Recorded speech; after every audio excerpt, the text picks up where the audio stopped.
Hey, Mike, Can what's you, up, man? I'm trying to be a good fellow today. Yeah, Yeah, that's a good thing. I'm trying to do the same thing myself, I think.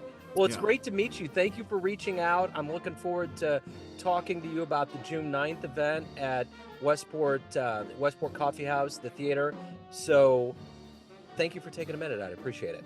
Well, you're welcome, and we can thank our mutual friend John McGraw for that. Yes, sir. Absolutely. I've So, had a yeah, long and fruitful association with the Buttonwood world, so yeah. it's good stuff.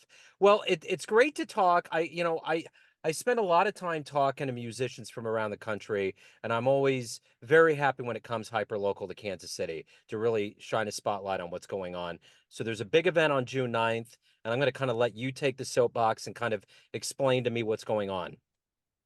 Well, first of all, Joe, thank you for giving me this opportunity. It's great spending time with you today. Yes, And sir. I was online looking through several of your interviews that are really wonderful. I listened to some of the Eddie Henderson interview. He's a Oh, cool. hero of mine. Yeah. And several others. So thank you for the work that you're doing and your deep love of the music. Thank you. Absolutely. It's my pleasure. Just standing on the shoulders of giants. Well, we all are. Yes. The June 9th concert at the Westport Coffee House Theater will feature Jazz Spoken Here, which is a group that I lead here in Kansas City. And this is a benefit concert to support the 2024 International Summer Jazz Academy. The ISJA takes place in Krakow, Poland, at the Zelensky Music School. It was started in 1994 by Dr. Izzy Rudnick. And I've known Izzy since the 90s. He actually came to Kansas City in 1992, leading the Krakow Youth Jazz Ensemble.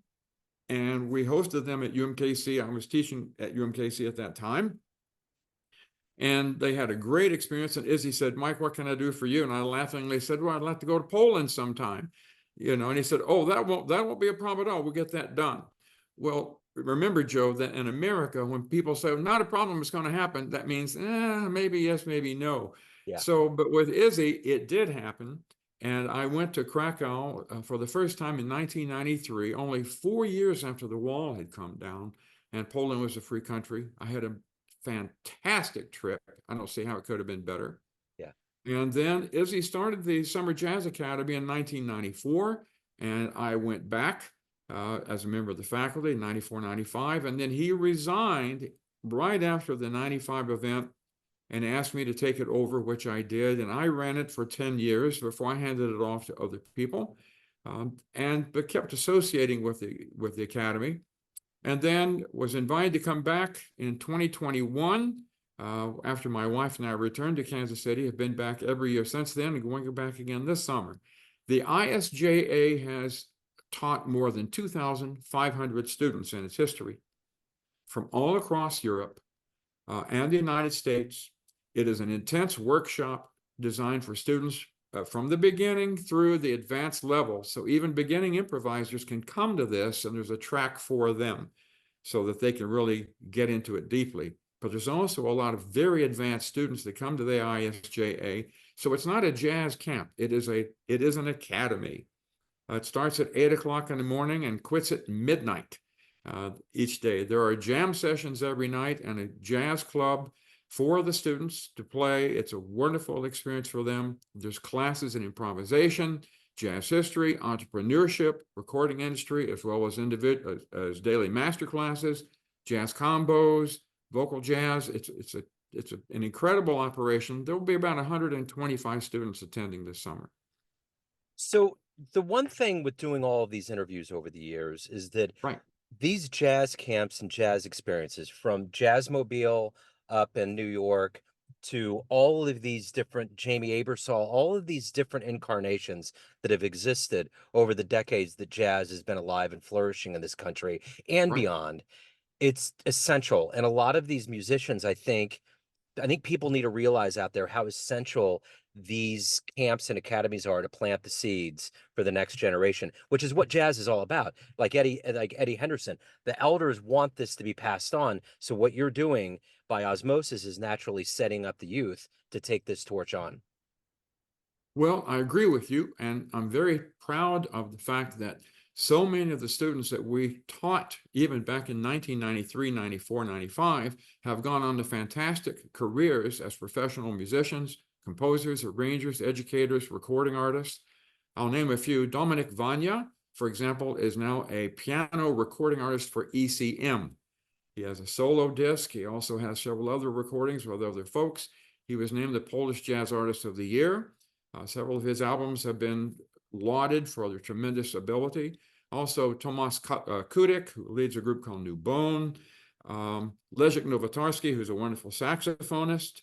Szymek Jarosz, who's a wonderful drummer and award-winning recording engineer. Agata Piszko, who's a member of the faculty for the Summer Jazz Academy, is an award-winning singer and leads a vocal studio in Graz, Austria. So we're very, very proud of this group. Another group that you need to know about is a group called Dagadana, which is a group of Polish and Ukrainian students that are singers, and they're now touring the world. So we're very, very proud of this. We don't take it for granted. There is no star system at the faculty at the ISJA. Everybody works hard to give their very, very best to the faculty. And for me to get the return is quite a personal and professional honor.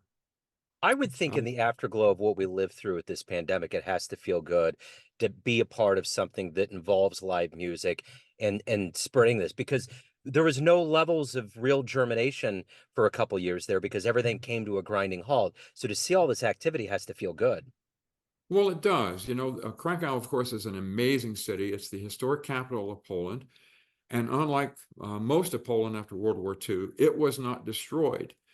There's quite a story behind that. We won't get into all of that right now, but it was not destroyed. And so when you're walking the streets of Krakow, you're walking around buildings that are 300 years, 400 years, even 500 years old. And there was a great appreciation of culture, of history. Jazz was very, very important in Krakow from the very beginnings of the 1940s and 50s.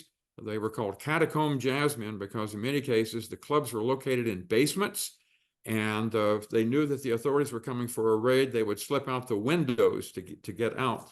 And that includes, of course, Poland's most famous jazz artist, Tomasz Stanko, who grew up in Krakow, and a legendary concert in 1958 changed his life, and that was a concert by the Dave Brubeck Quartet. They were touring Poland for the State Department, and Tomasz Stanko went to that concert, and it changed his life, and that's what made him pursue a career in jazz. So, the one thing I wanted to kind of pick up on what you were saying is that it always astonishes me when I talk to people internationally. And I talk to people, I just released an interview today with somebody from South Africa, and I tend to interview musicians from all over the world. And Poland has actually been a good vortex of musicians.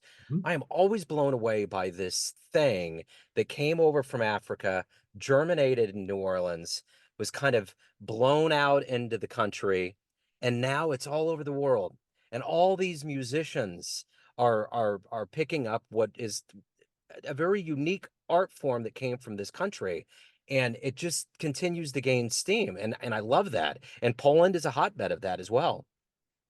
Well, it definitely is. I mean, there's so many wonderful musicians that are in Poland, have come from Poland. And of course, several of the heroes of music have passed on in recent years, like Tomasz Stanko, Zbigniew Namosławski, and Jan Piotr Robolewski, and people like that. But the next generation has picked it up and taking off with it. The level of musicianship is astoundingly high. Yeah. And these are serious musicians. They're very, very well trained. They're totally conversant with the music in all of its different styles and genres, and the literature. They're adding new pieces to what we play. So again, however, they look to America for the inspiration. And so having us there to share our experience, to our devotion to the music, our love of teaching, and to also perform for them is very, very important. The faculty includes around 12 artists, primarily from Poland, people that I've known, some of them for a number of years and have worked with. But they're totally devoted to the process. And the curriculum that we're using is one that was developed largely by Izzy Rudnick in 1994. We've kind of stayed with that format. It is a total immersion in what jazz is and where jazz is going. And again, it is vocal and instrumental. Some jazz academies are only for instrumentalists, but the vocal program is very, very strong. and there will be around 25 or 30 singers there. And there's a professional rhythm section that is brought in to work strictly with the singers, which is unheard of, but is a phenomenal experience for them, so that the young men and women are learning to sing in English, some of them for the very first time. They're singing great American standards as well as Polish students. And one of the things, again, that's great about this is the nightly jam session, so that students can get up, and for some of them, it's the very first time they've sung or performed in a jazz context. It's a total love fest. Yeah. People are totally supportive of each other at the jam sessions, regardless of the skill set and experience that the students are bringing to the stage. That's remarkable from my experience. Absolutely. So I got a fun little story from Poland that kind of ties Kansas City into it uniquely. There was a book that was written. It was a collection of short stories by a Japanese writer by the name of Haruki Murakami. And he kind of, it was fictional, but it was a little bit nonfiction. It was theorizing about an album that Charlie Parker made that was bossa nova based. Hmm. And there was a guy in the story that went to find this album in New York, and he found it, and he didn't buy it. He comes back the next day. He's like, I had no idea that Charlie Parker did this. Comes back the next day, and it's gone. And apparently, there's some underpinnings that this actually happened. Well, a couple of guys in Poland actually grabbed that idea and made an album called Charlie Parker Plays Bossa Nova. What if? One of the musicians, his name is Milosev Konaski, and he teamed up with another guy. And I actually interviewed him, and it was a wonderful interview. And they're both from Poland, and it's really cool because they do explore this Kansas City cradle that brought Charlie Parker, and these guys like brought it to life, and it was so cool. So it just kind of expounds that notion of how this jazz just spreads out, coming from this hub here in Kansas City. And that was my next question. What does it mean to have Kansas City as a cradle being a very clear catalyst for funding this academy? Well, I'm honored to be part of the Kansas City tradition. I came here initially in 1983 for what was to be a one-year part-time position at UMKC, ended up staying full-time, became director of jazz studies, and served for a number of years before going on to my next position at Webster University. So several years back, when my wife and I decided we were going to transition and I was going to leave higher education, we were either going to move back to St. Louis, where we lived for a number of years, or back here. We chose to be here, and we're honored to be back here. And I'm doing what I can to add to the scene. I'm playing, I'm teaching, I'm out doing clinics. I'm the coordinator of the Kansas City Jazz Ambassadors Jamie Aebersold Clinic Concert Series, which has been launched. So to participate in the Kansas City jazz scene at any level for anyone is a huge honor, because we are minutes away from where serious music history took place over the course of many years. And to pay homage to the legacy of Count Basie, Lester Young, Charlie Parker, Buck Clayton, Jay McShann, Mary Lou Williams, the list goes on to more recent musicians, is an incredible experience. And also the fact that the musicianship of Kansas City artists is the best it's ever been. I mean, there are so many wonderful players here that are carrying the Kansas City message, not just locally and regionally, but nationally and internationally. And so to represent Kansas City as an ambassador for this Summer Jazz Academy is huge. The ISJA started while I was a faculty member at UMKC. The university was very supportive of my going to Poland, and that continued through 1997, from 1993 through 97, and then I changed to Webster University in St. Louis to become the department chair. And Webster is an international institution, and they were very generous with funding not only me, but other faculty. We used to take a full student band to Poland every year, which was a lot of money that we had to raise. That was done through Webster University, through Polish organizations in St. Louis, through the Polish government embassy in Chicago. All kinds of people stepped up to help pay for this. So raising money to offset the ISJA in the United States and Europe is a difficult project, but people do step up because they know that this is not about us. It's about what we're doing for others. Yeah. and that the legacy of Kansas City continues through things like the ISJA. As I mentioned, Gerald Trotman, he was one of my students at UMKC many years ago. He has gone on to become an award-winning composer, arranger, and conductor, and he just wrote some of the songs and the music for the Garfield movie.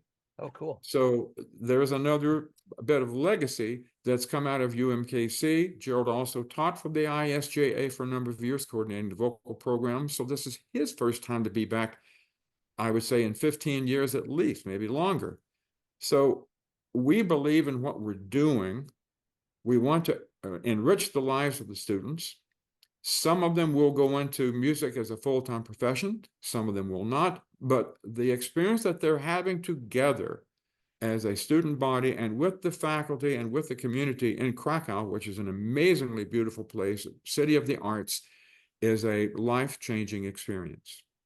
And you talk about UMKC, that tradition just continued with Bobby Watson coming to town, Dan Thomas, and that crop of musicians that are really providing a very fertile ground here in Kansas City. And I do know that Deborah Brown, the great singer here who has an international status that's quite magnanimous, she teamed up with a Polish musician, Sylwester Ostrowski, and did a lot of work with him. So there is another connection that continues to be fostered between Kansas City and Poland. That's true. And quite frankly, I don't see this stopping. Yeah. I think that as younger musicians step up, that our connection to Poland, to other countries, will continue. Jazz is so highly respected by people around the world. I was blessed to get to go to China twice when I was teaching at Middle Tennessee State University. What a phenomenal experience that was. Not once, but twice, to tour around the nation, to present jazz, to do workshops and clinics, and the students were amazingly open and hungry to learn. So we are providing information in a very loving way, disciplined, solid curriculum, fact-based, experience-based, to get students to explore improvisation, to get off the page of music, to learn how to sing, to how to express themselves. These are wonderful experiences, and we're just honored to be part of it. So I want to encourage everybody again, June 9th, Westport Coffee House Theater. It's a wonderful benefit. Everybody needs to get out there again because repetition is king. Let's let everybody know again where, when, why, how, the good inverted pyramid. Absolutely. The concert is Sunday, the 9th, at the Westport Coffee House Theater. There are no advance tickets. Tickets are at the door. The performers are Jazz Spoken Here, wonderful band, Brad Gregory, Early Braggs, Paul Roberts, and Sam Platt. Paul and Sam actually were members of the faculty for the ISJA some years back. Forrest Stewart, and I'll be playing. We're going to be playing a program of music associated with Polish composers, Bronisław Kapier, Krzysztof Komeda, Tomasz Danko, and Victor Young. Most folks don't know that he was of Polish extraction. And we're doing a tribute to Miles Davis. We're not going to give away the surprise about that, but we're doing that. Admission at the door is $30 a couple. I believe it's $20 a person. Students, I think, are 15. And you enter through the doors of the Green Door restaurant. Stop and get Kansas City's best burger on your way in. This is at 6 o'clock to 8 o'clock p.m., and we hope everybody will be there. And if you can't make it, you can reach me on Facebook, and I'll tell you how you can make a donation through St. Louis Polonia. Excellent, Mike. I'm so glad we ran into each other. Thank you for taking time out today. Have a wonderful evening, and thank you for the work you're doing. Well, Joe, thank you for your devotion to this music. I greatly appreciate this opportunity. And let's say, I'll say something in Polish for you. Było naprawdę bardzo miło. And what I just said, I had a delightful time. Wonderful. I did as well.